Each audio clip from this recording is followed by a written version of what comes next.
चाखेर हेर भनेको। अलिक चिनी बढी भएछ। चिनी बढी भएछ, आमालाई सुगर छ, थाहा छैन तँलाई? भुल भयो, अबदेखि म त्यस्तो गर्दिन। ए भुल भयो, अबदेखि त्यस्तो नगर्ने मौकै कहाँ दिन्छु र म। एक काम गर, तेरो के छ सामानहरू टोप्ला टोप्ली पार, म तेरो माइत पुऱ्याइदिन्छु। अबदेखि त्यस्तो गर्दिन, एकबारलाई माफ गरिदिनु होला। अब डेम राम्रो भएको मलाई राम्रो हुन्थ्यो। तपाईँ बेसी नबोल्नु है आमा दिदी, तपाईँको कुन गतिलो हो? यो घरमा तपाईँको अधिकार छैन नि। मैले भुल गरेँ, मेरो आमाबाबालाई किन दोस्नुहुन्छ? मेरो बाबा आमाले आर्थिक अनुदान दिनुभएको थियो त, 50 लाख पैसा, सुन चाँदी, गाडी बाइक दिनुभएको थियो त।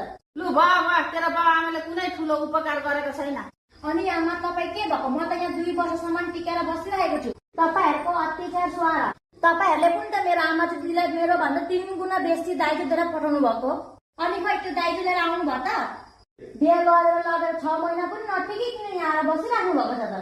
आमा तपाईँ किन नबुझ्नु भएको? तपाईँ पनि त छोरी मान्छे, तपाईँ पनि त छोरी छ।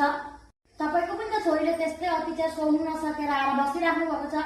तपाईँको पनि त जिन्दगीमा त्यस्तो केही परो होला र छोरी मान्छेको पीडा छोरी मान्छेले बुझ्नुपर्छ, अरू कसले बुझिदिन्छ र? र आमा जस्तो तपाईँको छोरी हो, म पनि त्यस्तै कसैको छोरी हो। म पनि तपाईँको आशा भरोसामा आँखी हो। बस बस, बढी भएछ त, आमासँग मुख गुना लाग्दै त।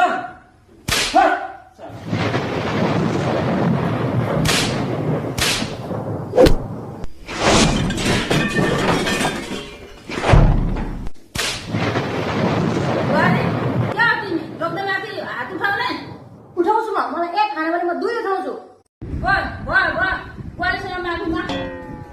अरे के भन्नुहुन्छ तपाईँ? तपाईँ बुहारीको पक्ष लाग्नुहुन्छ? माग्दिनँ म माफी। त माफी माग। मैले अन्तिमचोटि भनेछु, म माफी माग्दिनँ। माफी माग, होइन भने यो घरमा तेरो जग्गा छैन। सरी। हेर बुहारी, छोरापट्टिबाट म माफी माग्छु। मैले पनि आफ्नो छोरीलाई आफ्नो बनाएँ, बुहारीलाई पराई बनाएँ, त्यसमा म माफी माग्छु। मैले पनि बल्ल बुझेँ। होइन आमा, तपाईँ पनि हात जोडेर माफी माग्नुहुन्छ। माफी माग्नु पर्ने उसले हो, मैले माफी दिइसकेँ उसलाई। म तिम्रो पक्षमा छु। तिमीलाई कसैले केही पनि गर्न सक्दैन, भन्नु पनि सक्दैन। ल आजदेखि कसैले झगडा गरेछ भने, कसैले के गरेछ भने मलाई भन्नु। ल जाउँ आजदेखि मिलेर।